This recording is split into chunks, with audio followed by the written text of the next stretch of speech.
Chilly out there this morning, but glad that you're here, glad that you made it. And we're studying in the book of Genesis, if you'll find that in your Bibles. You don't have to look hard to find Genesis. Okay, it's somewhere in there. It's among the 66. All right. So if you'll go there in the book of Genesis, and we're looking at chapter 29 today, and hopefully 30 as well. You know, chapter 29 and 30, just some interesting things going on there with Jacob. It's all about Jacob, and our focus is on Jacob. Later on, it's going to shift to his children and Joseph in particular, and his sons and all of that. But right now, we're really focusing in on Jacob. Let's begin here with just kind of, I gave a summary, I think, last week of chapter 28 and then to chapter 29, and I'll just give a summary here, and then we'll get into the text itself, although I think last week we kind of got into a little bit of that, about the first 8 verses last week. Anyway, Jacob, as you recall, he finds his way to the territory of his mother Rebekah in Haran, and meets her brother, and so it would be his uncle Laban, and there he meets Rachel at a well, and he tells Laban about his situation and while he's there and all of that. Laban meets Jacob, and anyway, Jacob serves 7 years for Rachel to have her as his wife, but when it was time to marry, Laban deceived Jacob and gave him Leah instead, and Rachel's older sister. Okay, Leah is Rachel's older sister. In order to have Rachel, the one he truly desired and truly loved, Jacob would have to wait another week and work, I guess, and then he would have to work another 7 years. But before the 7 years commences, he marries Rachel. Leah was the first to bear children to Jacob. As the Lord saw she was not favored, the text says that because she was not loved, then he gave her the ability, the Lord gave her the ability to have children. She bore Jacob his first 4 sons, Reuben, Simeon, Levi, and Judah, and there would be more to follow, I think 3 more, at least 3 more children. One of the important elements of these accounts is to notice how often jealousy and deception and manipulation play a role in everyone's lives, everyone who is involved in this record. Yet even through all the deceit, God is working through all of this to bring about his ultimate purpose. And where all of this is moving, as you know, the Old Testament, all of this is moving in the direction of the children of Israel finding themselves in Egypt ultimately, and then the deliverance from Egyptian slavery through Moses. Now, then we go into the next chapter, in chapter 30. Rachel was barren for many, many years. She envied, she was jealous of her sister Leah. She had Jacob take her maidservant Bilhah as a wife to bear children as kind of a surrogate. Bilhah bore to Jacob Dan and Naphtali. Leah saw this, and she offered her maidservant Zilpah for the same purpose, who then bore Asher to Jacob. And consequently, Leah then bore Issachar, Reuben, and Dinah. And finally, at last, Rachel herself bore a son, and that would be named Joseph. At this point, after working for Laban for 14 years, Jacob decides that he wants to leave Laban and take all of his wives and their maidservants and all of his livestock and all of this and go back home to Rebekah and Isaac. Jacob, though, ended up staying a bit longer. He made an agreement with Laban, and so he's going to stay a little bit longer, about 6 years longer. But he was able to work the situation to his advantage, as we will see, by taking the speckled and spotted sheep for himself. Jacob's flocks, they grow, and he prospers a great deal, and he becomes wealthy in his own right. God, all along, is looking out for him, and Laban could no longer take advantage of him. Laban's not a good guy, okay? Laban's just not a good guy to either work for or, be related to. And Jacob is in that relationship here with Laban. Anyway, we're going to look here at Jacob. He meets the shepherds at the well, beginning in verse 1. So Jacob went on his journey and came to the land of the people of the east. And he looked and saw a well in the field, and behold, there were 3 flocks of sheep lying by it, for out of that well they watered the flocks. A large stone was on the well's mouth. Now all the flocks would be gathered there, and they would roll the stone from the well's mouth, water the sheep, and put the stone back in its place on the well's mouth. We're given some details here about the procedure of doing all of this, and it seems like, it would take there must be a lot of these livestock, a lot of sheep, and so they're bringing them all down to the well at once, and you don't remove the stone until all the sheep are there. That seems to be the procedure. And Jacob said to them, "My brethren, where are you from?" And they said, "We are from Haran." Then he said to them, "Do you know Laban, the son of Nahor?" And they said, We know him.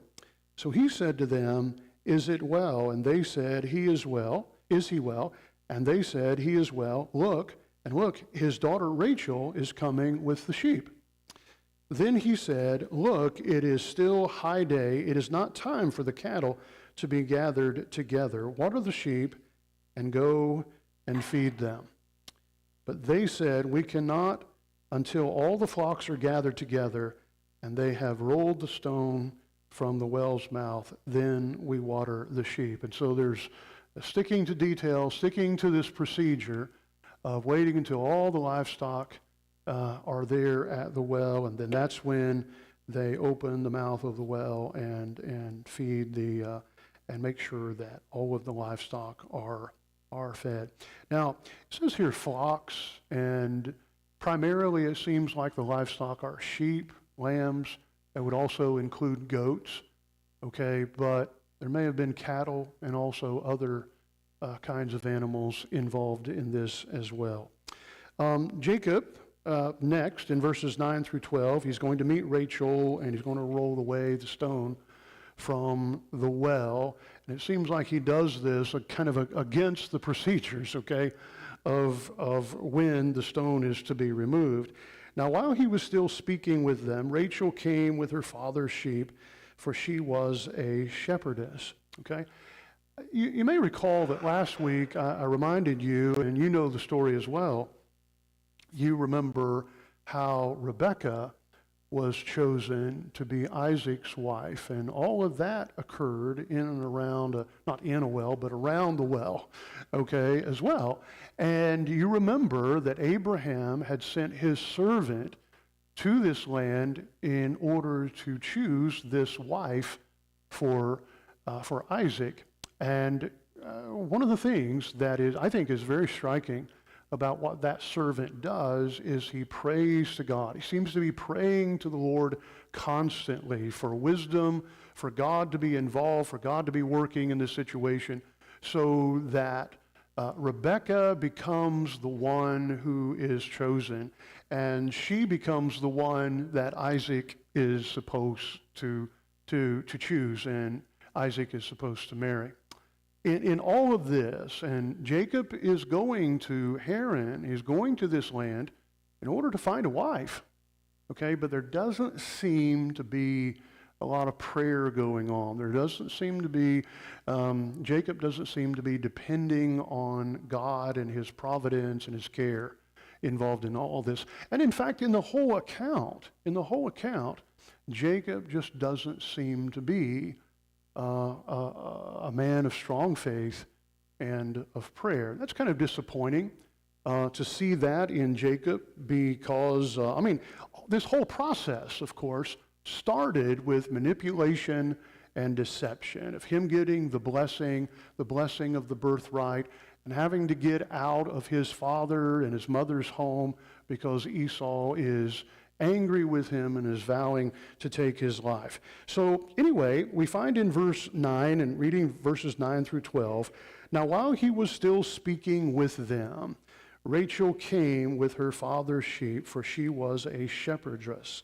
And it came to pass, when Jacob saw Rachel, the daughter of Laban, his mother's brother, and the sheep of Laban, his mother's brother, that Jacob went near and rolled the stone from the well's mouth and watered the flock of Laban, his mother's brother. Then Jacob kissed Rachel and lifted up his voice and wept. And Jacob told Rachel that he was her father's relative and that he was Rebekah's son. So she ran and told her father. Okay, so I don't know what exactly, maybe you have some better ideas than I do, what the deal is with how he removes the stone from the mouth of the well and the significance of all of that, unless Moses is trying to make us think about and make a comparison between what Jacob is doing and in meeting Rachel to be his wife, and what Abraham's servant was doing in meeting Rebekah and choosing that wife. You can't help but make that comparison, though, okay? And I'm trying to make that comparison. I'm trying to emphasize that one person was a person of prayer, and Jacob doesn't seem to be in tune with the idea that God is leading all of this process, or he doesn't ask God to be involved in leading all of this. So serious matters, some major things are afoot here. Jacob may not be able to see that at this point, but we know, of course, the rest of the story, and we know that these are very serious matters. So he moves the stone from the mouth of the well. Perhaps he does that to get Rachel's attention, to say, look at me, I'm doing this for you, so that you can feed your father's flocks. And then verse 11, it says, he kisses Rachel and he lifts up his voice and he weeps. Probably I'm going to say this is a kiss of greeting. It's not necessarily a romantic kiss, although there's nothing in the text that would suggest that it was not. So not certainly wouldn't be uncommon for someone to meet her and then to kiss her as a greeting. And then, of course, he tells her who he is, and then she runs quickly, because this is an important person to their family. She runs quickly to tell her father, Laban. All right, go ahead, Bill.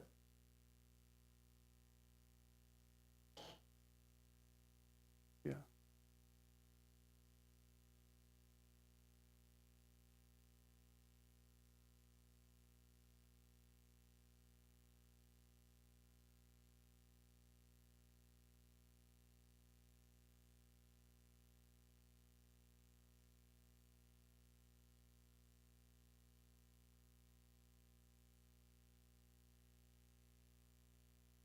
Mhm. Yeah.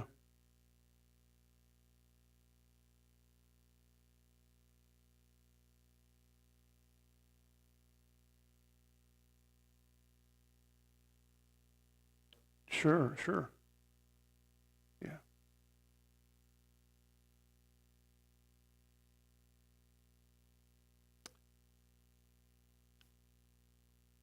Yeah.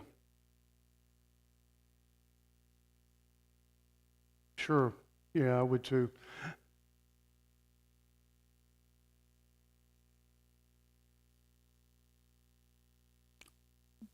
Sure. Yeah, yeah, yeah. Anyway, it's an interesting account, and it reads, doesn't it read? I mean, I kind of just kind of pick up when I'm reading this. It reads like this all really happened, right? I mean, this detail that is given, and yeah, sure. I mean, I believe it happened, and this is real stuff, and Moses is writing this narrative. He's writing this story, this account, to pass on undoubtedly to the children of Israel, so they'll know what all is involved in this. Yeah, Steve. Yeah, I would think so.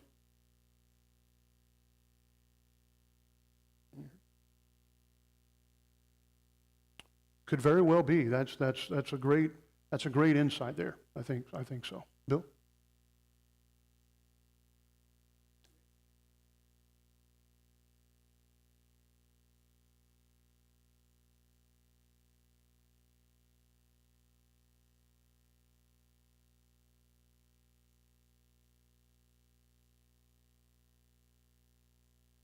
Hmm.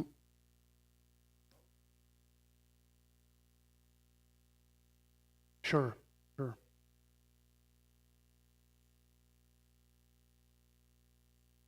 No, you don't read anything like that in here, but but we do find we do what is suggested though is that this information that passes on from God to Abraham and then to Isaac and then to Jacob, that this information is being passed on. Yeah, it's being passed on. Whether it's written or not, I can't say. We can't say. So, yeah, good point there. I would be curious and wonder about that as well. So Jacob meets Laban in verses 13 and 14, accepts his invitation to stay. Then it came to pass when Laban heard the report about Jacob, his sister's son, that he ran to meet him and embraced him and kissed him and brought him to his house. So he told Laban all these things. And Laban said to him, now how much? He said to Laban, hey, I deceived my brother and took the birthright and all of that, and I'm running for my life, and I came here at the suggestion of your sister, and all. Who knows? But he told Laban all these things, and Laban said to him, surely you are my bone and my flesh, and he stayed with him for a month. All right, stayed with him for a month, and then things start happening, right? Jacob, verses 15 through 20, then Laban said to Jacob, because you are my relative, should you therefore serve me for nothing? Tell me, what should your wages be? And so Laban is suggesting, let's make a business arrangement here. I will pay you for serving me, okay? Now, when you read backwards and you read forward and you know what's going on with Laban and you know the manipulator that he is, and then you read back to this, you kind of think, okay, what's he up to? He's up to something here, because it seems like Laban is a guy that is always just 2 or 3 steps ahead of Jacob to take advantage of him. So he wants to make a business arrangement here. Now then we're told, okay, this is what. Then we're told what Jacob is thinking about. Now Laban had 2 daughters. The name of the elder was Leah, and the name of the younger was Rachel. Leah's eyes were delicate, but Rachel was beautiful of form and appearance. When it says that her eyes were delicate, a lot of people kind of take that to mean that she couldn't see very well, and maybe that is possible. In the original language, it can mean that. But it can just mean that her appearance, the appearance of her face, it just doesn't sparkle. There's not a lot of life and vitality there. In comparison to Rachel, who seems to be, of course, beautiful in her appearance. As the text says, beautiful of form and appearance. Leah was not that, okay? Now Jacob loved Rachel, so he said, I will serve you 7 years for Rachel, your younger daughter. And Laban said, and notice what Jacob is saying here. I don't think he's thinking that Laban is going to deceive me or anything like that. He makes it very clear, I'm going to serve you for 7 years, okay? For Rachel, your younger daughter. Okay, your younger daughter. And Laban said, it is better that I give her to you than that I should give her to another man. Stay with me. So when he says stay with me, that means I agree to your terms and you stay here and work for me for 7 years, and I will give you Rachel, my daughter. So Jacob served 7 years for Rachel, underline for Rachel, and they seemed only a few days to him because of the love he had for her. That's just kind of a sweet note, isn't it? Okay? He was anticipating this so much that he would be married to Rachel. 7 years is a long time, all right? But to Jacob, it just only seemed like a few days, all right? We might think that the text would say it the opposite way. It seemed like it took forever, okay? It seems like it took forever to be able to marry her. But no doubt there was interaction and stuff with Rachel and Leah along the way. I think verse 20, there's great love here on the part of Jacob towards Rachel. Anyway, fathers in those days, they had the responsibility, and this is very important actually, they had the responsibility of finding mates for for their daughters. And, remember Abraham took that upon himself for Isaac. And of course, Rebekah and Isaac are concerned about that for Jacob as well. That's why they sent him here to the home of Laban.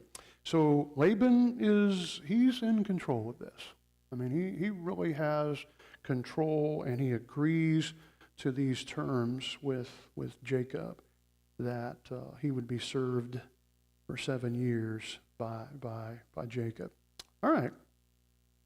Then Jacob said to Laban, "Give me my wife, for my days are fulfilled, that I may go into her." So he's got his calendar out, and he's keeping track of the days.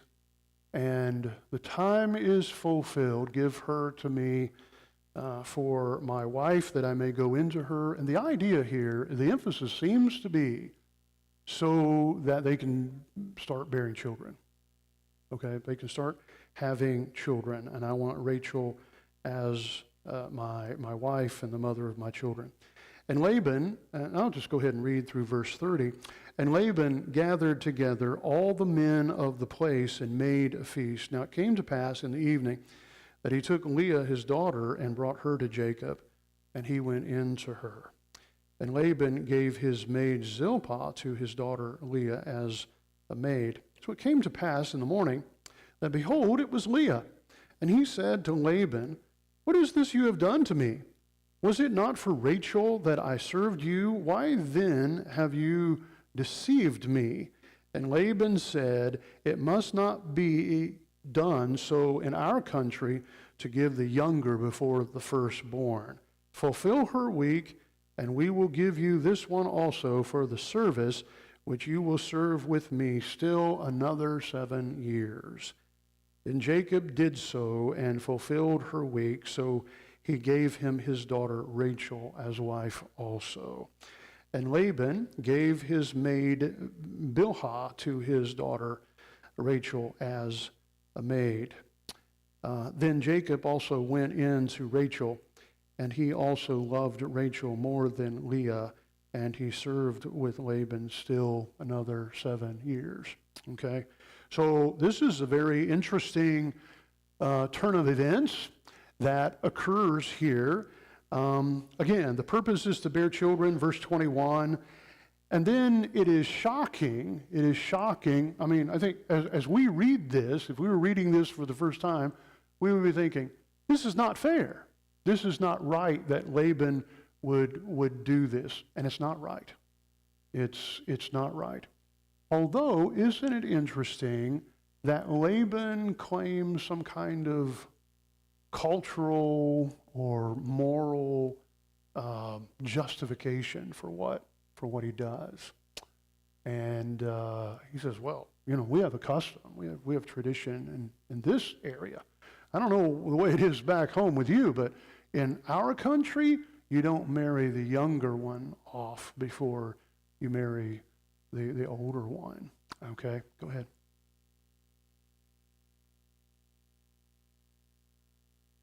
Yeah. And you can't help but just kind of notice that. And it calls to mind, well, what's good for the goose is good for the gander, right? Okay, he deceived his brother, and that's why we got into this situation. And now he was the victimizer. Now he's the victim of deception here. How strong are we to think about that and everything? I don't know, but you can't help but when you're reading the text, there's this deception going on here. And Jacob has some experience with deception. Yeah.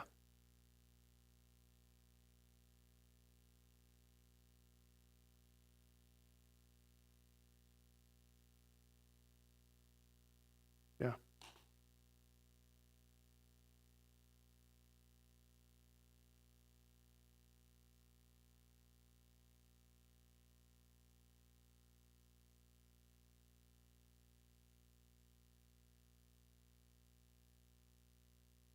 Yeah.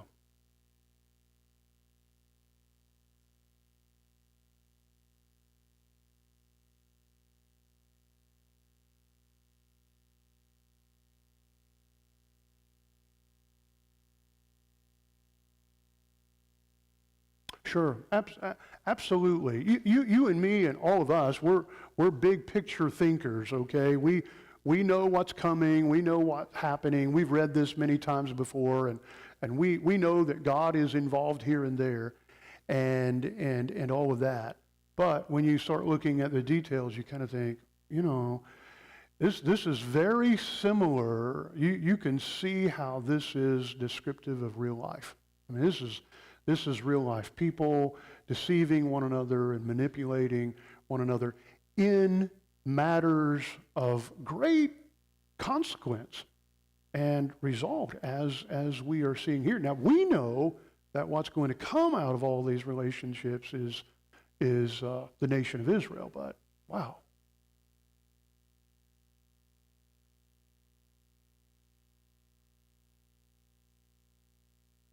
Yes.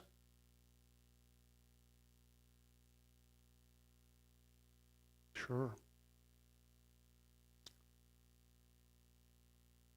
Yeah, yeah, it really does. And don't remember, you know, it's not just about Jacob was deceptive towards his father Isaac.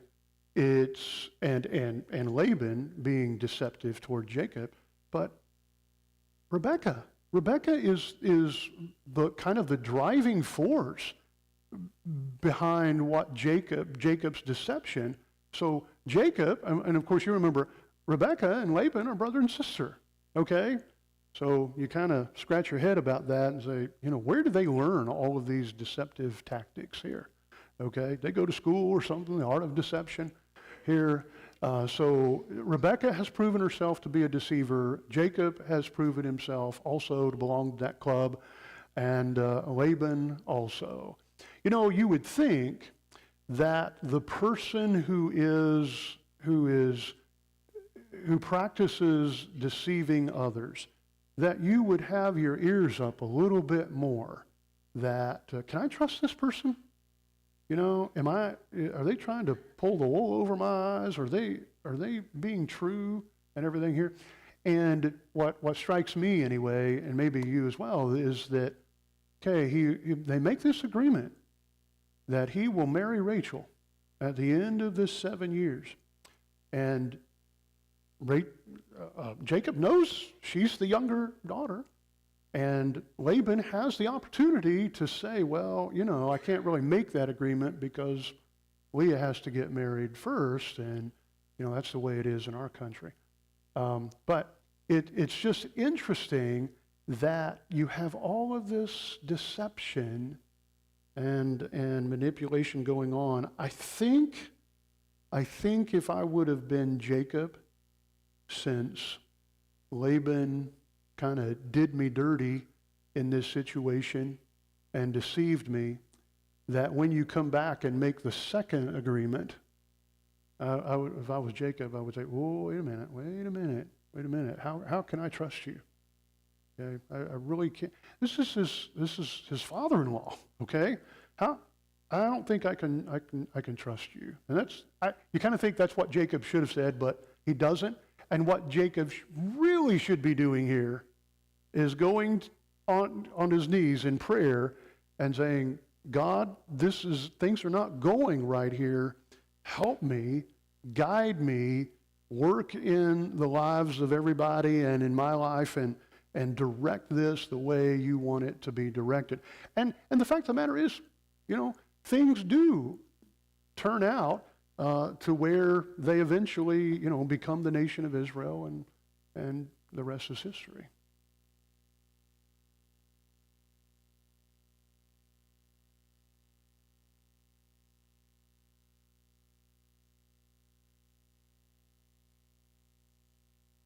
Yeah.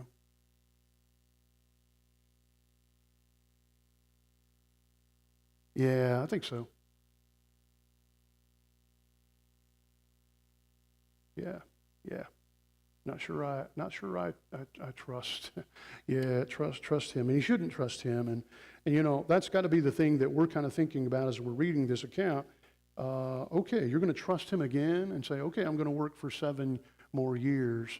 You're going to, and I would think, No, I don't think that I want to trust him. Look at verses 31 through verse 35 here. When the Lord saw that Leah was unloved, okay?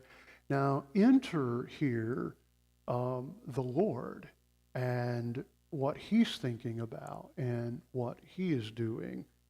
And why the Lord does this, I can't say, although a reason is given, but why the Lord does this, I'm not sure. When the Lord saw that Leah was unloved, he opened her womb, but Rachel was barren. So there's a contrast between the two sisters, Leah and there's Rachel.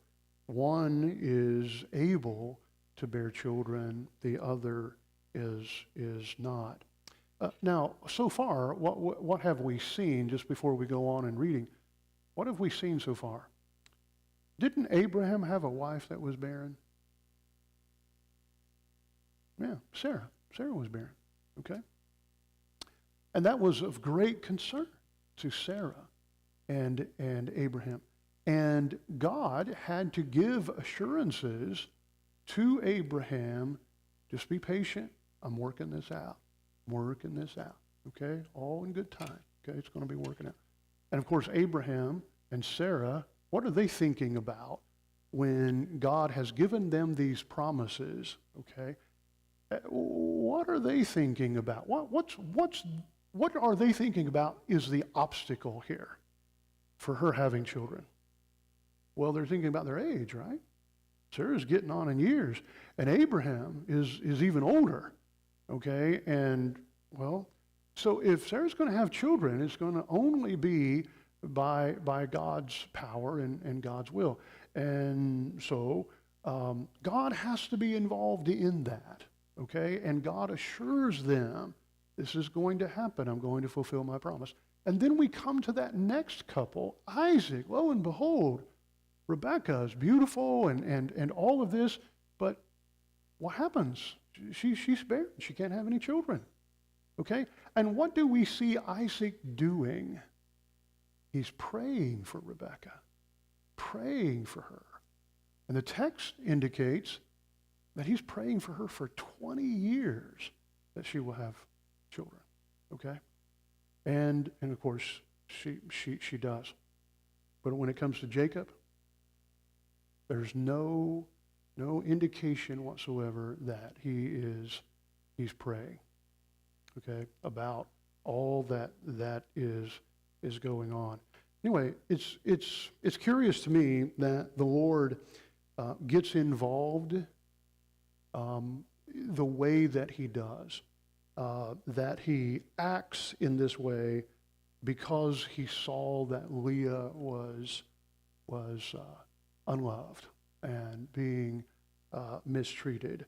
And so he opened up her womb, but Rachel was barren. So Leah conceived and bore a son, and she called his name Reuben. Now, all of the names that are given to these children, with the exception of Dinah, okay, the only daughter, it's difficult to pinpoint the meaning of her name, but all the sons that are born to all of these women, their names are significant, and they kind of portray the emotion and the spiritual state of the women who are involved. And so they kind of represent kind of one-word summaries of statements, of sentences regarding how they feel. And so he is given the name Reuben, which means look or see, a son. You know, see, I've given you a son, okay? For she said, the Lord has surely looked on my affliction. Now, therefore, my husband will love me. Look at what's going on in her mind here, okay? I'm giving him a son. He's going to love me now, okay? Then she conceived again and bore a son and said, because the Lord has heard that I am unloved, he has therefore given me this son also. And she called his name Simeon.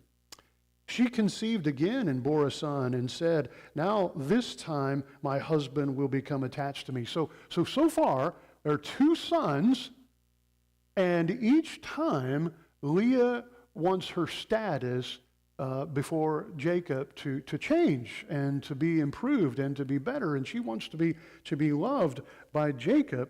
And so then when it comes down to the 3rd son that she bears, she's still thinking about the same thing. So Jacob still is not loving Leah. So verse 34, she conceived and bore a son and said, now this time my husband will become attached to me because I have borne him 3 sons. Therefore his name was called Levi, which means attached. Okay, attached. And she conceived again and bore a son and said, now I will praise the Lord. Therefore she called his name Judah. Then she stopped bearing. But when it says she stopped bearing, that's she's going to bear other children as well, 3 more at least, to Jacob. The name Judah means praise. Levi means attached. Simeon means I am heard. I am heard. And actually, Simeon seems to be derived from 2 different words, which means I am heard or I am hated. It can be one of those 2, okay? But all the while, the names of these children, I think it's interesting too that it seems like it's Leah who is giving the names of these children, okay, these sons, and it's not Jacob. Again, it just seems like you've got this detachment on the part of Jacob. Not one time as we move forward, and our time is up here, but not one time is Jacob seen to be praying for Rachel that she might have a child. Okay? And it's just kind of a sad thing, even though he favors her and he loves her more than all the others. But he doesn't seem to be turning to God in prayer in Rachel's behalf. All right. Thank you so much for being a part of our discussion here, our study here of the book of Genesis. And we'll pick up the pace here a little bit more. Next week, I got to do that in order to cover all the way up through chapter 50 of the book of Genesis. But you'll notice in Genesis chapter 36, we'll just kind of skim through chapter 36 because that's telling us the sons of Esau. And we'll talk about the significance of that, but we won't spend a lot of time looking at the sons of Esau. Thank you very much.